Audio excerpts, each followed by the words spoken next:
A sealed envelope is a letter that should not be opened. At least, that's what my grandfather used to say.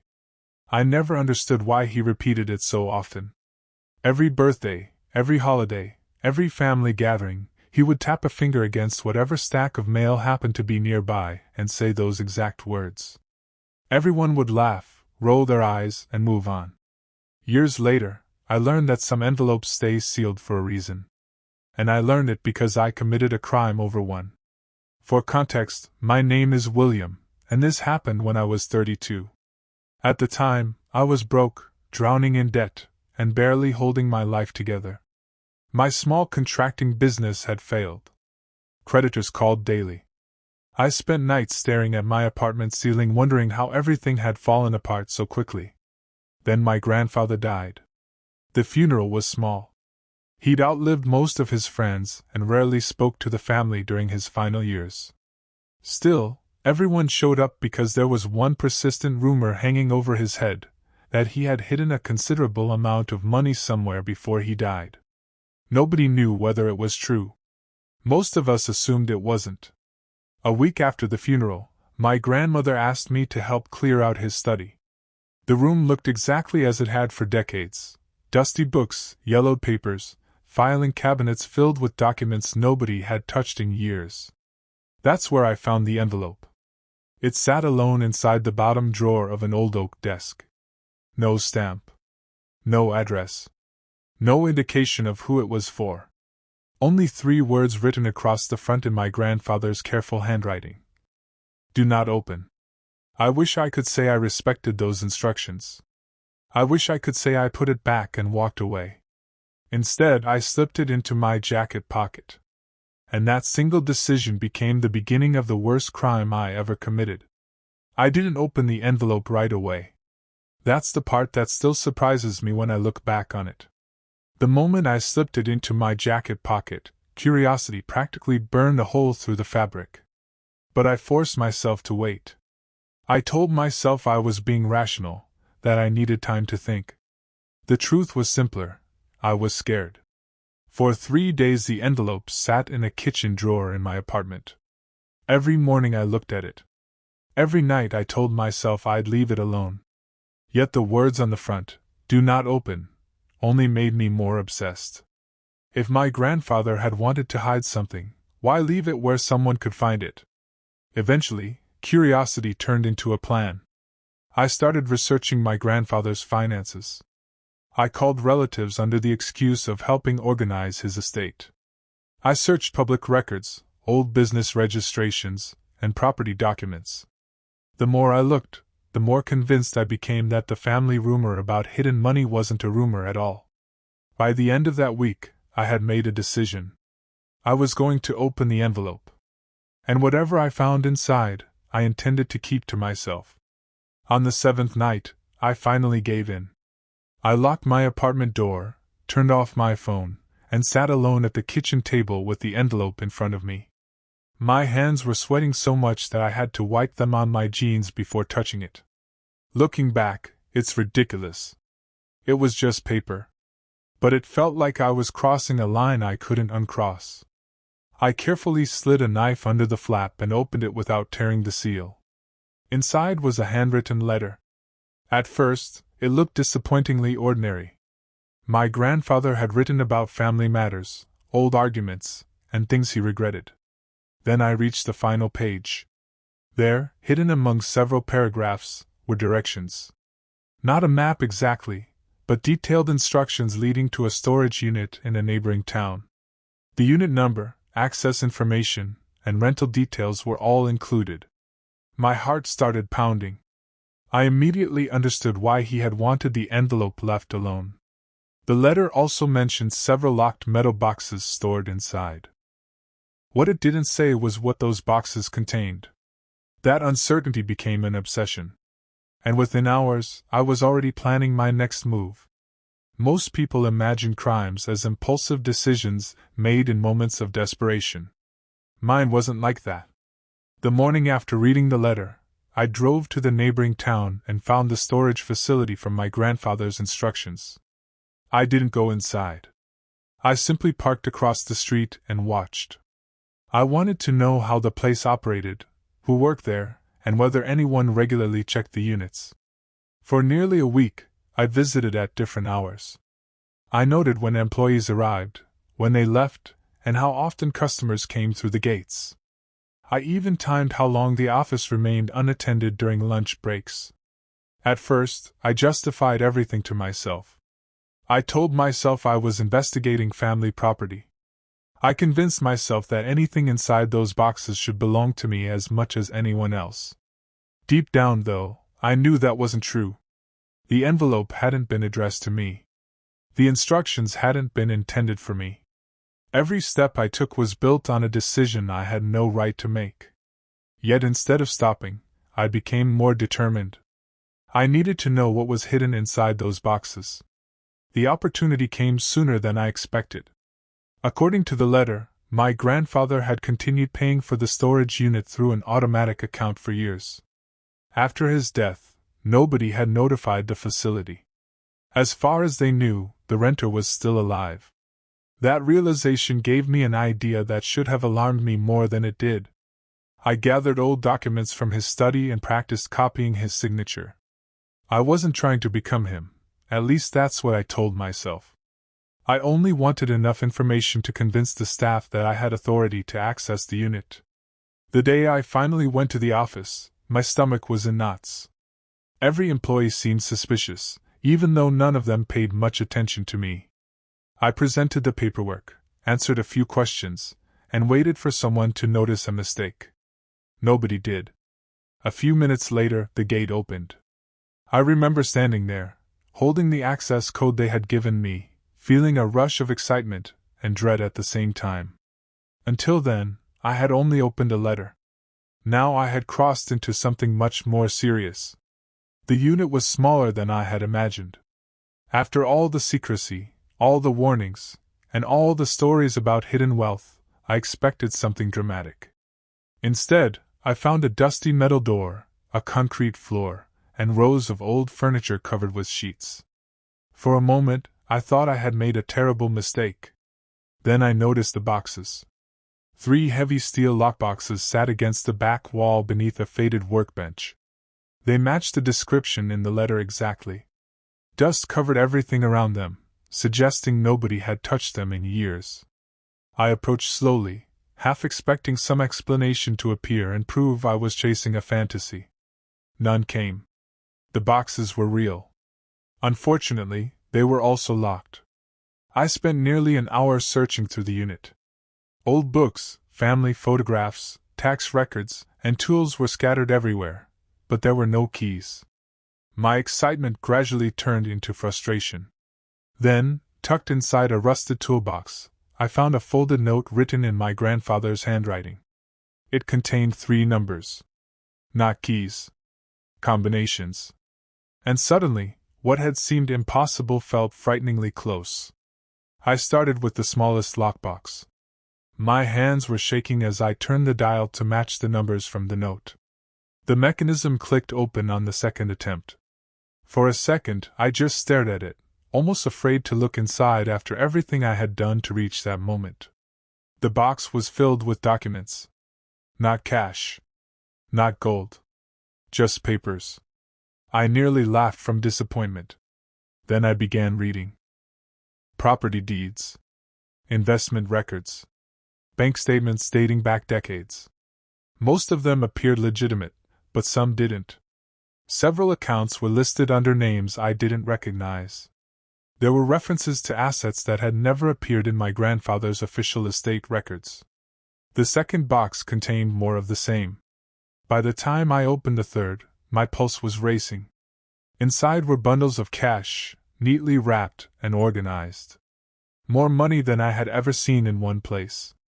I remember looking around the empty storage unit as if someone might suddenly appear and stop me. Nobody did. That was the moment temptation became intent. Instead of asking who the money belonged to, I started calculating how much I could take. Up until that point, I could still pretend I was investigating a family mystery. The moment I touched the cash, that excuse disappeared. I counted it twice, then a third time because I couldn't believe the total. It wasn't enough to make someone rich forever, but it was enough to erase my debts and completely change my situation. Looking at those stacks of bills, every financial problem that had consumed me for years suddenly seemed solvable. I knew what the responsible choice was. Call the estate attorney. Inform the family. Hand everything over. Instead, I began filling a duffel bag. Even now, I can remember how quiet the storage unit felt. Every rustle of paper sounded impossibly loud. Every passing car outside made me freeze. I kept expecting someone to walk through the door and catch me with the money in my hands. Nobody came. Before leaving, I carefully returned the documents to their original places. I locked the boxes and wiped down every surface I had touched. When I finally drove away, the bag sat on the passenger seat beside me. I had just committed a theft. And for the first few miles, I felt invincible. The feeling of triumph lasted less than a week. At first, everything seemed perfect. I paid off overdue bills, settled several debts, and even put some money into a new business account. Because I spent the cash gradually, I convinced myself nobody would notice. I had planned carefully, after all. Then my cousin Daniel called. The conversation started innocently enough. He mentioned that an attorney reviewing my grandfather's records had discovered references to property and financial accounts that weren't included in the estate inventory. Apparently, someone was trying to determine whether assets had been hidden or overlooked. The moment I heard that, my stomach dropped. I tried to sound interested rather than alarmed. I asked questions, made a few casual comments, and ended the call as naturally as possible. But after hanging up, I couldn't stop thinking. The documents in those lockboxes suddenly seemed much more important than the cash. If investigators found the storage unit, they would know someone had accessed it. If they reviewed facility records, my visit might come up. If anyone compared timelines, strange questions could start appearing. For the first time, fear began replacing excitement. Fear has a way of making bad decisions even worse. After Daniel's call, I became obsessed with protecting myself. Instead of accepting what I had done and preparing for the possibility of consequences, I convinced myself that one more trip to the storage unit could solve everything. A few nights later I returned. The place looked exactly as before, but it felt different. Every security camera seemed aimed directly at me. Every sound made me jump. I kept imagining police officers appearing from the darkness, even though there was no reason for them to be there. My goal was simple: remove anything that might connect me to the money. I spent hours going through documents, separating records that mentioned hidden accounts, and taking notes about what existed. In my panic, I wasn't thinking clearly. I was altering evidence, creating inconsistencies, and making the situation far more suspicious than it had been originally. Before leaving, I noticed something that chilled me. One of the boxes wasn't positioned exactly where I had left it. Maybe I was imagining things. Or maybe someone else had already been there. For days I tried to convince myself that I had imagined the moved lockbox. Stress can distort your memory. That's what I kept telling myself. I was sleeping poorly, checking my bank accounts constantly, and jumping every time my phone rang. Under those conditions, it would have been easy to misremember a detail. Then I received an email. It came from an address I didn't recognize and contained only a single sentence. You weren't the only person who found the envelope. No signature. No explanation. Just that. I stared at the screen for nearly an hour. My first reaction was disbelief. My second was panic. Whoever sent the message knew enough to mention the envelope specifically. That wasn't information a stranger could guess. It meant someone else had either read the letter or somehow learned what I had done. I considered going to the police, but what would I say? That I had stolen money after opening a document I wasn't supposed to read? Instead, I replied, asking who they were. No answer came. The silence was worse than any threat. For the first time, I realized I might not be controlling the situation at all. 3 days after the email, I got my answer. I was leaving a coffee shop when someone called my name. Standing across the street was my cousin Daniel. At first I felt relieved. Then I noticed his expression. He wasn't smiling. We sat on a nearby bench, and for a minute neither of us spoke. Finally, he pulled a folded piece of paper from his jacket. It was a photocopy of the first page of my grandfather's letter. My blood ran cold. Daniel admitted that he had found another envelope hidden among my grandfather's belongings. It didn't contain the full instructions, but it contained enough references to make him curious. After weeks of searching, he had traced the storage unit and learned that someone had accessed it shortly after the funeral. Someone matching my description. He didn't accuse me directly at first. Instead, he asked questions. Calm questions. Reasonable questions. That somehow made everything worse. I lied repeatedly. Every answer came faster than the last. But I could tell from his eyes that he already knew. The conversation ended without shouting. And somehow, that frightened me more. After my conversation with Daniel, the entire situation unraveled faster than I thought possible. A week later, the attorney handling my grandfather's estate contacted several family members, including me. The hidden assets had officially been discovered. Records from the storage facility confirmed multiple visits after my grandfather's death, and employees remembered me because I had presented documents to gain access. Nothing on its own proved I had taken the money. Together, however, the pieces formed a picture that was becoming difficult to explain. Family members started asking questions. Some were angry. Others sounded disappointed. A few simply wanted the truth. Every phone call felt like an interrogation. The worst moment came when Daniel visited my apartment. He wasn't there to threaten me. He wasn't even there to demand the money back. He just asked one question. Was it worth it? I couldn't answer. Because by then, I had already spent a large portion of the cash. Returning everything wasn't possible anymore. Even if I confessed, the damage had been done. For the first time since opening the envelope, I stopped looking for excuses. And I finally saw myself clearly. People often imagine consequences arriving all at once, like a dramatic scene in a movie. For me, they arrived slowly. Eventually, I admitted what I had done. Not immediately, and not because I suddenly became noble. The pressure simply became impossible to live with. Every conversation required another lie. Every lie created two more. I was exhausted. The legal outcome could have been much worse than it was. Because I cooperated, provided information about the hidden assets, and agreed to repay what I could, the matter was resolved through a combination of civil claims, financial penalties, and agreements among family members rather than the harshest criminal charges available. Even so, the cost was enormous. I lost savings, relationships, and whatever trust my relatives still had in me.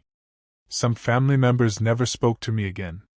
What surprised me most was that the money itself stopped mattering.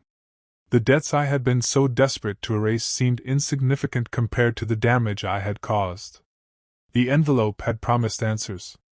Instead, it revealed a version of myself I never wanted to meet. It's been years since all of this happened.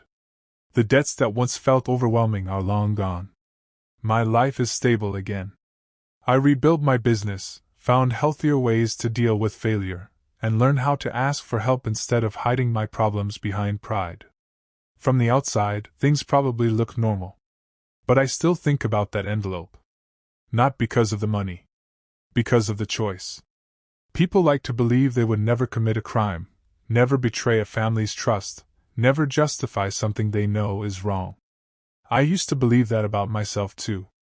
Then I found a temptation perfectly designed for my weaknesses: desperation, curiosity, and the belief that I deserved a shortcut. The crime didn't begin when I took the cash. It began the moment I convinced myself that the rules didn't apply to me.